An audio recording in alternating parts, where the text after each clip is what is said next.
who's back with a brand new track? Guess who's back with a brand new track? Guess who's back with a brand new track? With a brand new track? You go first. Guess who's back? Back again. All right, ready? Welcome to Beards And bullshit. All right, here we go. Back at it. It's been a while. Haven't been here in a brief minute. Lots going on this side of the earth for us. That shit is spiking, but we're gonna go with it. It'll be fine. It'll be fine. We got microphones. Yeah, we don't know what really to do with them. I don't know what to do with my other hand. Put it on the chair. We are recording live from the new, larger Ironmonger's gym. So if you're on the West Coast anywhere, you should be trying to come here. The largest powerlifting gym in San Diego. That's right. You heard it right. All right, so we're going to try and get back into this a little bit more now that we have an actual office to record in, which is pretty cool. However, we are in the gym, so if you hear some banging and clanging, some loud music in the background, we'll just have to work around that. But it's part of life. It's part of the atmosphere here. Yeah. The coolest atmosphere you'll ever train in. All right, so today we're going to talk about this little old meet going on Saturday and Sunday called the U.S. Open. I don't know if anybody's heard about it. Powerlifting world, I'm not sure. I don't know. I think it's like a strict curl competition or something. I think I could do that. Yeah, I think you might be able to get 3-4 reps. Anyways, probably the biggest competition on U.S. soil we've seen in the last couple years. So I competed in it last year. Pretty awesome. Adam is competing in it this year, and we're hoping to do some serious damage with him. So I'm going to talk to him a little bit about that so you guys have some insight on A, what goes into training for a competition like this, B, what life is like around that. So I'll do my best. I'm not really worth a shit right now, even though I just ate some he food just finally. He just had a burrito for the first time in meal like 2 in days. like 2 days. But hey, we gonna make it, fam. We gonna make it. We're gonna get to this weight. It may just be one beard and a clean shaven guy if we need to get rid of some tiny ounces. Yeah. All right. Okay, so let's jump in because we don't want this to be forever. Training. How'd it go? I mean, just give us a little brief rundown. You know, maybe how long was your prep for this one? Well, shit. This is usually we do like a 12-week training, but this time decided to do 16.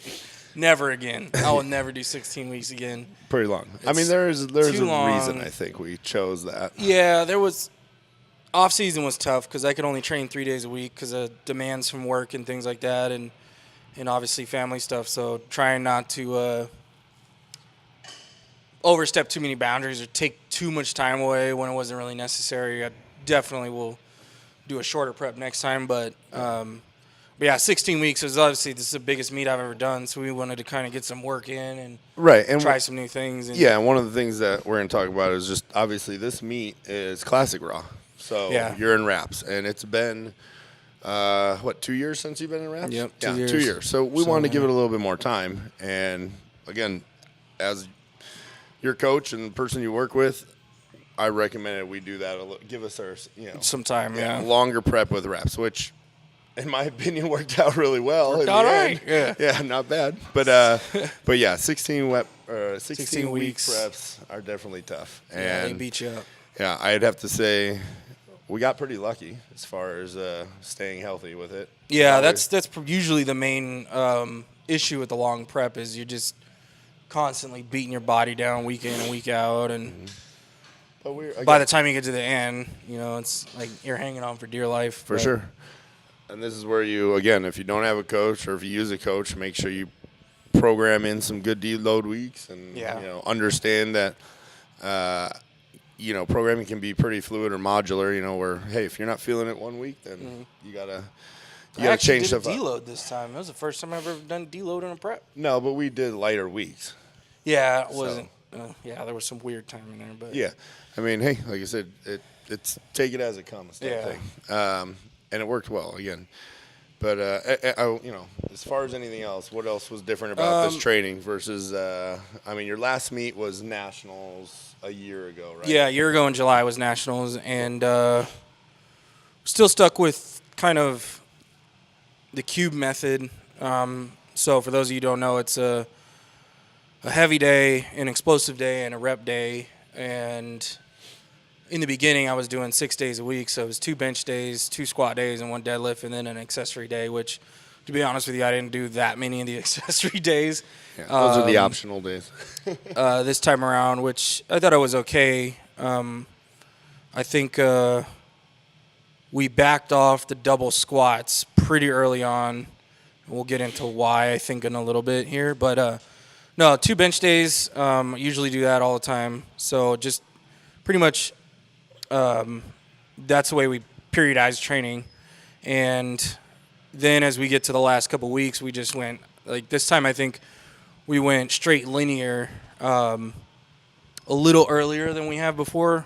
Yeah. Which I think Adam likes to run his beginning portion of, his prep, which, again, it's a lot of volume in the beginning. A lot of and volume. then we transition into, like, a strength phase, and then he hands over to me, and I usually, program out the peak, which, getting into our next thing, which was how many adjustments were made during this training along the lines. So, I would say a few. Yeah, there was. I mean, coming into it, I felt really strong because we had talked, and I needed to take some time off of training after nationals to do some stuff for work, meet some certain goals, and did that. And then we were going to look at the LA Fit Expo. We ended up not doing that one also because of work. So and we were going to do that as a prep just to get in some reps and try them out. But there was money on the table again. I think we talked about that before, so I had to do that. So adjustment number 1, changed up our meet schedule. Yeah, meet schedule. Again, my training was different. I did 5-3-1, never did that before. Yeah.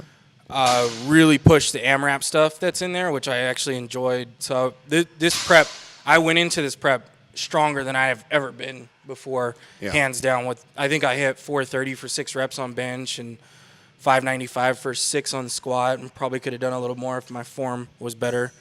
But early on, everything was going well, and then I did some stupid shit with the belt squat. Oh, yeah. One day, and I had like 4 or 5 plates on and was basically doing jump squats with it just on an explosive day. 2 days later, my knee completely went to shit. Yeah. And I think that's when we started adjusting your squats. Big time. Yeah, I went to the doctor, was going to do x-rays. He said it was IT band syndrome, so it's just basically a strain somewhere along, probably close to my knee. And it worried me because this knee is one I blew out. It's the same leg I broke years ago. So definitely had to back off. We went and literally, I think took 2 weeks off of squatting for the most part. We came back and we're just like, you know what? We're just going to try 315 to 400 and see what happens. Yeah, we came back into it slow, but this is where the 16-week prep probably helped us. Absolutely. He was pushing hard, trying a few new things in the prep, and then obviously the knee issue happened, but that gave us time, to come back, what I would say, properly, which isn't just jumping back in and trying to squat, max weight. We went pretty slow. So I think we took it up about 25 to 50 pounds per week. And, again, one of the major adjustments I made as far as my technique on squat is I started descending, for me, really slow because I'm usually a fast squatter, down and up, and then this time it's just really, really, really slow because my knee would trigger on that transition, so I had to make sure that I was ready for it and then would explode up, another good adjustment. Helped big time because my biggest problem in my squat was when it gets heavy, I pitch forward. Yep. So you're coming out of the hole, and then the bar just kind of pushes you forward, and so that allowed you to stay tighter into the hole, that shit out is of the hole. Completely gone now. I mean, this is the most upright I've ever been. And if you watched any of Adam's videos that he's posted along the way, Meathead Adam, you could see his squat, man, has been a thing of beauty throughout this training. I'm just going to say that we mapped out this whole program before we started, and we were going to end our squat at a certain number, and we ended up at a number that was about 40 pounds or so heavier than that. So that was really good. that we're that far ahead. So that was some of the adjustments that we made as far as numbers. I like to judge everything on speed, and moving along, man, everything was flying. So I took the numbers and we spoke about it. Oh, paper towels are here. I'll be right back. Again, this is a live business running at all times. Always something going on. Part of the game. But always handling that. Yeah, so we made the adjustment on squats to kind of work around injury. But it ended up playing really well in my favor. As far as other lifts, I don't think bench, I didn't hardly ever touch triceps at all this time around because it would give me bad tendonitis, and I just didn't need it anymore. So worked really well on that. That's where you had to do the most, what I would say, I guess, rehab or recovery on was probably your elbows. Yeah, elbows. They always get beat up. Everybody's got beat up elbows. It's part of taking heavy squats and heavy deadlifts and heavy benches. And I learned this prep in and off season that I suck at deadlift reps, like big time. We do these little equations, right? Everybody does, where you take your reps, you equate those out, and then it should give you a max. The max it was showing was way less than my actual. So we're going for deadlift, 650. It's like stupid. But other than that, we did back off the days. I think we were only doing. We went to 3 days a week really early on this time. Yeah. Which. I mean, when you're lifting this type of weight, this is where I think the difference between maybe intermediate, beginner, advanced lifters all comes into play. In the beginning, and even myself, I could lift every day of the week, and you could lift pretty good. I mean, exert a lot of energy, a lot of strength, whatever, and you'd recover from it. Then you get into it a little bit more demanding, a little bit more competitive. Yeah. You start noticing that you're taking down the days basically, or again the training intensity. Isn't the same on some days, right? And that's why we rotated. But there was an interview with Kurt Kowalski, and he's talking about the old school guys back in I think 70s, 80s, and whatnot, early 90s.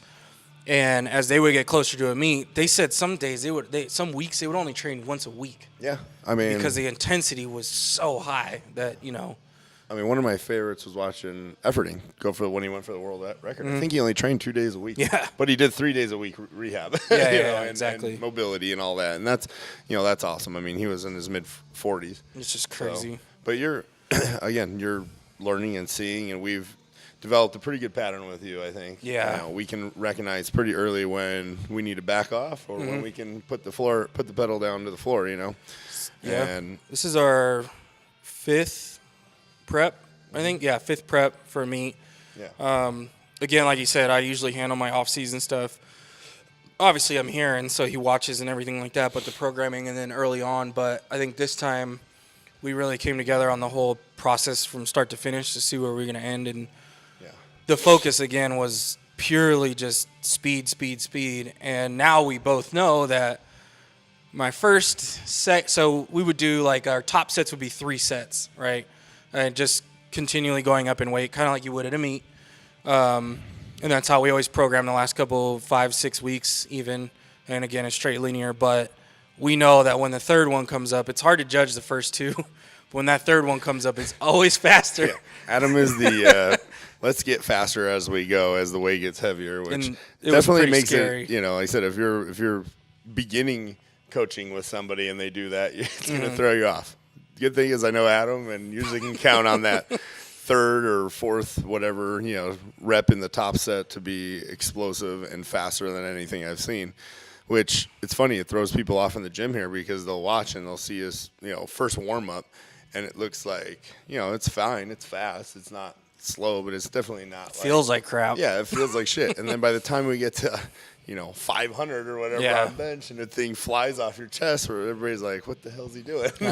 So that's good. I mean, that's just an intensity and adrenaline getting up for a specific lift, which will mimic meet day in my opinion. So we did jump into wraps at a great time. We went back and forth on when we should put them on, what weight should we start at, and I think we both agreed at once we get the computer.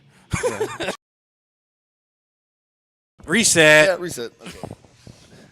This is the cool new thing we get to learn here with microphones. And Yeah, not only do we computers have going camera to problems, sleep. we have microphone problems. Yeah, right. As you can tell, we don't do this professionally. I don't know what we do professionally. I don't either. Anyways, all right. So wraps. So Yeah, we we were talking put about. the wraps on a little bit earlier. I would say the coolest. It's not just that we put them in. We knew and if you're new to wraps, this is what I'm going to tell you: is figure out who you're wrapping, how you need to wrap them, because that was something we learned. I mean, Yeah, first one was the first. I think I've never 2 seen sessions. Adam miss depth Ooh. until I wrapped him for I don't even know. It was probably 6 something. It was a mid 600. Yeah, and I mid was 600 just like, squat, and he couldn't get down to the bottom. We were both like, okay, well, just kind of adjust. sitting there waiting. All right, come Yeah. on, let it break. Yeah, so learn how to wrap, learn what wrap. We kind of looked at that too, what wraps to use. And, Yeah, I was pretty clear. We tried 2 different ones and pretty. And what are we going with? The Pioneer. Pioneer, the Lily Bridge The wraps, Lily which Bridge. they definitely are a nice wrap. Perfect for the kind of way that I Yeah, that he squats. squat to, which is pretty awesome. And then we progressed throughout the training as far as tightness, which Yeah. I think that helps too with alleviating any issues with knee pain. Yeah, I see some people that just jump right into squatting, and they just wrap the shit out of their knees. Yeah, it's and a tough then time. the next day they're having some serious issues, and they don't know, they don't understand why or what the deal is, and they just think it's all because of wraps. Well, you can progress into wraps, So Yeah. most of the time, in fact, my recommendation is going to be squat with a light wrap, something you can squat raw. And that's exactly what we did. And that's what we did. Yeah. Felt like a slightly more compression than a knee sleeve. Yeah. The first 1 or 2 times around once we started getting it locked in, and then after that, we just it Then locked in we make it perfectly. 50 Shades of Grey after that. Oh my god. Yeah, there was once as the weight starts to get heavier, the wrap you can definitely appreciate it more because you can just I don't know. It's hard to explain. You can feel it as it starts to break once you hit the hole, and then just go. Yeah. 100%. Yeah, I think you've taken to him very well. Some people, don't. I mean, it'll be. Unfortunately, we don't have another wrapped meet to go against. The last one being 2 years ago. But I mean, it would be awesome to figure out what we're actually getting out of the wraps with you, because I know it's I tough. actually think we've maximized it pretty well. Yeah. Some people, a lot of people say, oh, they can get 60 to 70 pounds, and maybe that's the case. I don't know. I mean, I truly think, I don't know if we're getting that much. Maybe 50? Yeah, I don't know. It's hard to tell. You've had a good training day, so, yeah. Anyways, wraps. That was, the main thing going into this. Deadlifts have been good. Bench went great. I mean, I think you're on a roll. I'd have to say that I think this is the best training cycle I've ever seen, or absolutely. I feel we've put together for you, even though it was long as hell. And, it's exhausting. I truly think it gave us the most time to, I don't know, put up the best we're going to put up for you. Yeah. Injuries. Talk about that for a minute. I mean, I don't know. They seem pretty. Yeah, pretty just scarce, the but knee thing was kind of nerve-wracking in the beginning, and constant elbow. yeah, I had tendinitis, some which- knot like in my tricep that was causing a bunch of pain in my brachialis. Anything you've been using to stay did. on the up and up? Of course, I mean through the whole prep, I had 2 massages, which is what it is. Got rolled out a few times on different things. I would go home at night after a heavy bench and get on the lacrosse double peanut ball thing and just dig it out and You ride ice the and bike, stem. right? You do some bike Yeah, work. that was huge too. Our buddy Sean Campbell, he had recommended, he's like, maybe you guys should try the the recumbent bike or assault bike, whatever the hell, stationary bike. So I started doing that as part of that rehab from the knee, and that was huge. Yeah. Getting some blood flow in there, low impact. I have one at home. I could just, come home from work, whatever, hop on for literally 10 to 20 minutes.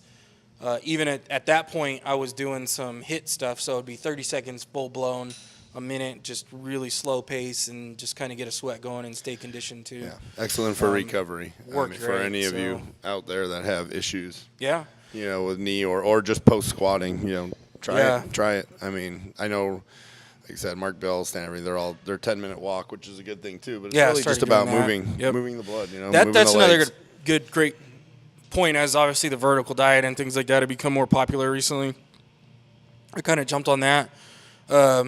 Not as strict as I probably could have been, but I powerlift. So there's some times where your body is like, dude, I need more food.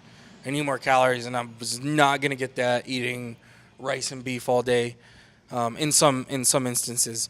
But you could really feel the inflammatory changes in the body. One other thing I focused on big time as far as injury prevention was getting up out of my chair, walking around, doing the 10-minute walks, because I sit at a computer. I could sit at a computer for 6 hours and not even know it. Yeah. And was just making sure every hour I would get up, move around the office, walk down the stairs, come back up, simple things like that throughout the day to make sure that I was moving, because, after you start pounding the weight like that and doing everything, your hips really take a toll, and sitting down like that doesn't help. So that was a big thing that I adjusted. It kind of like a prehab, I would call it. Did the typical ice baths and things like that, which I still think is probably one of the best recovery methods ever. Old school, can't Truly. beat it, man. It's Yep. I did it last night, and I feel like a new person again, dude. So Two big bags of ice for a couple bucks. That's in the it, bathtub. man, yeah. I don't fit in my bathtub very well. I don't know how you fit. It's in your just bathtub. legs. Yeah, I was Yeah. gonna say it's just legs. and that's all I really need to recover is my legs, anyways. My chest doesn't really get sore anymore. And I swear, that's my goal is to put in my house someday that old person bathtub that for the commercial where it has the door. I want that so bad. dude, those have jets in them. I don't give a shit. That's That'd be fine. awesome. They can shoot the ice at me then. Clean your butt. But I'm telling you, that is the goal. That'd be awesome. Man, Halfdor has the contrast bath at his Oh, house, the big old dude. jacuzzi of cold and Yeah, jacuzzi of that's hot. So lucky. I just want the cold, and I dope. want to be able to just sit down in it and fit in it. So. Yeah. Anyways, all right, cool. So that injury, pretty good. Again, not many injuries, nothing No, major. nothing The knee was major, a little no. bit, but I feel like the prep went well, and we were able to avoid anything major. But something we all deal with if you're a working class athlete, which I don't know anybody in powerlifting that's not. Yeah. I don't know. Maybe Andy. Andy, that boy made more money in powerlifting than anybody I ever seen. I was just joking. Anyways, is dealing with training. How to go dealing with this 16-week training and family and work and Well, it was tough because, if you guys have seen any of our previous videos, I work in software. I took a new position almost a year ago now. It'll be a year in, I think, August or something like that, July, from a traveling position and software deployment to a software development position. And So you were traveling, and now they moved you to a small desk down in the basement? no, I actually have a baller we're desk. going to need you to move down. No, we got hooked up. If you call Google help, his name is Bob. So, no, a whole new position, whole new skill set. So I have a lot of major goals that I have to hit. And with those goals comes a shitload of money. And I need a shitload of money, so I'll take it. But, yeah, balancing that. So at some point, even, this was a couple months ago, last month, I had this 500-page book on becoming a C# programmer that every week I would have to read a fourth of the book, essentially, and get a quiz on it every Friday. So it was literally... What's a fourth of 500? I don't know. That's what you pay you. You were a do smart the math. guy. Dude, it's 25. Whatever. 2,500? It's 500 pages. Whatever, bro. No. So it was pretty tough because I take my kids to school in the morning, so we get up pretty early, get them to school, get to work. I get off at about 4:30 or 5, come home. The transition sucks. I'm in and out of the door pretty much to head over here. We train for about 2 hours or so, and then I'm back home about 9. Eating, resting, recovering, spending time. Yeah, and then would literally study until 1 or 2 in the morning, wake up at 6 the next morning and do it all over again. And so that kind of calmed down in the last couple weeks, which is great. But yeah, that was very hard to get So no sleep basically, and train. It's win your weight class for the $1,000 so you can retire. That's what my boss said. Yeah. He was like, so who's the top guy in your weight class and what does he do for a living? I'm like, I get it. Yeah. This is a hobby. Yeah. Not my way of living. All the normal, just a All the little normal longer. shit. Right? Yeah, basically. Which So definitely adds up. So all the men and women behind their lifters out there, you guys are the heroes too, because I'm sure your wife ready to kill you at some point. Yeah, but there's days. Also pushes you to go out there and make sure you destroy it. And we're all looking forward to that. So tough days where she definitely carries the most of the burden most of the time because, again, I'm not worth a shit. After I do a heavy squat workout, I come home and I'm basically on the floor for the next 2 hours and then got to manage to eat and then, yeah. So she takes on all the work. But there you go. Real quick. What did you train at weight-wise during this prep? Oh, this is the heaviest I've trained at. My weight has been really weird. Fluctuated anywhere between 278 and I think the heaviest I got was like 288, and I had to back that off. Okay, but you've been cutting a little bit this week. Oh, not much, but so what'd you start at? I started 286? 286, and this morning on the scale here, I'm 124 This morning you ate a kilos, burrito, so and we're one day out. So we're good. I just wanted to make sure it's done and out of the way, and we're good to go instead of having to no big cuts. No big cuts. 24 pounds in one day.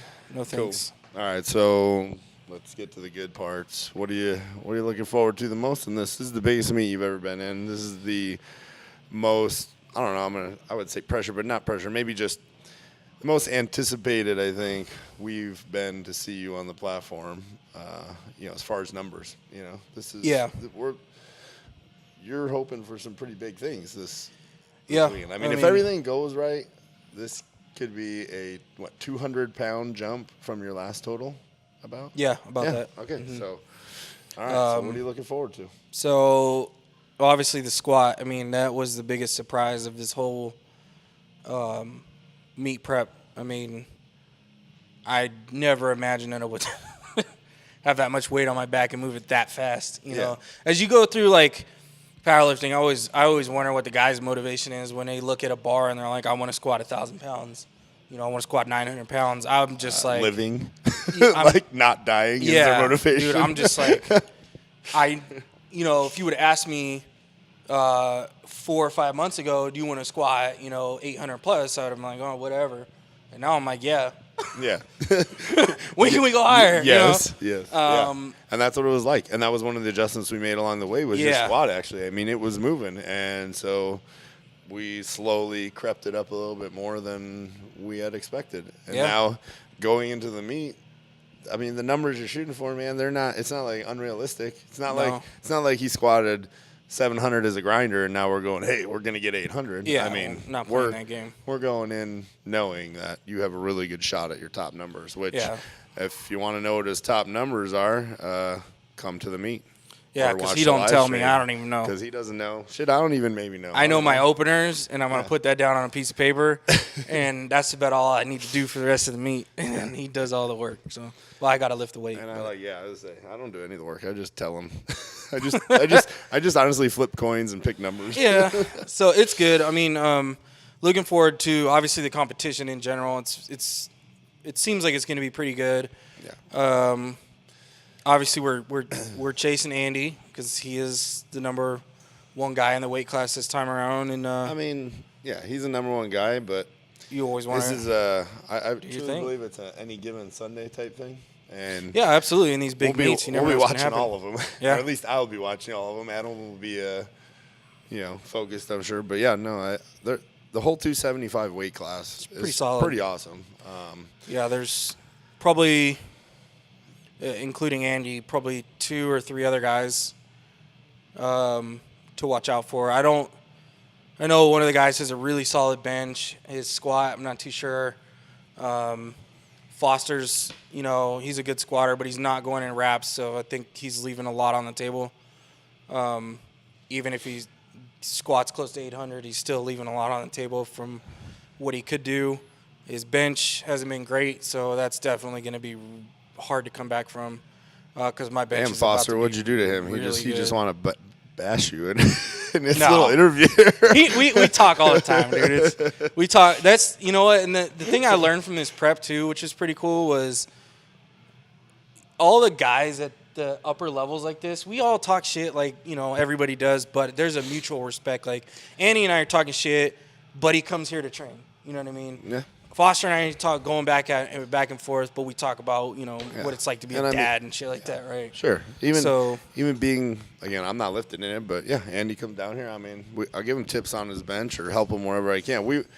I always feel like if you're going to beat somebody, you want to beat them at their best, right? To be the man, you got to beat the man. He's going to have to bench a lot to beat my bench. But, yeah, another guy, he's a solid bencher. The other dudes, in a meet like this, if you can't deadlift, if you're not squatting like 900 to 1,000 pounds and have a decent bench and a decent deadlift, I mean, you're in trouble if you can't deadlift. Because it's going to come down to deadlift. So I'm really excited to see where that comes in, because that was probably my most nerve-wracking lift this whole meet prep. The bench, my last bench was more than I've ever benched in my life. My last squat was way more than I've ever squatted in my life.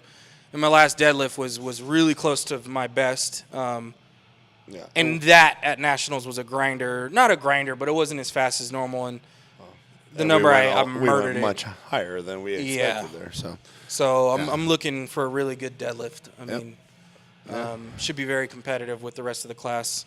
So, yeah, I'm just want to execute, put it down, and show everybody how fast we can move heavy-ass weight.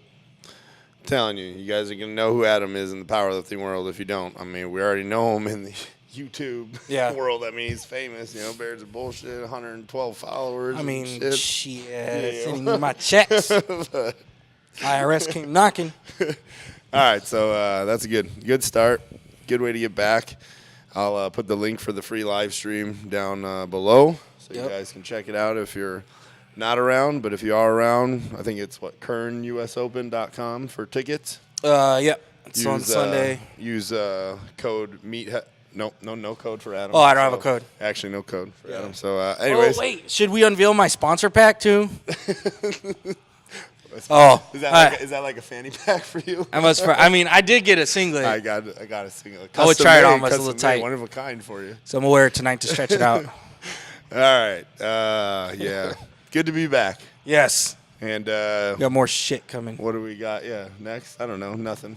We don't plan this. Let's hope. Do it. Yeah, let's hope that we just do this within another week. No, I'm just joking. We'll be back. We're gonna do more and more. Now that we have a recording studio, we may even paint the wall at some point. We have a recording studio, so we can do this all the time. Okay. Sunday. Sunday. See you guys Sunday if you're there. Come say hi. Don't say hi to Adam. He might eat you. I'll sign your belt.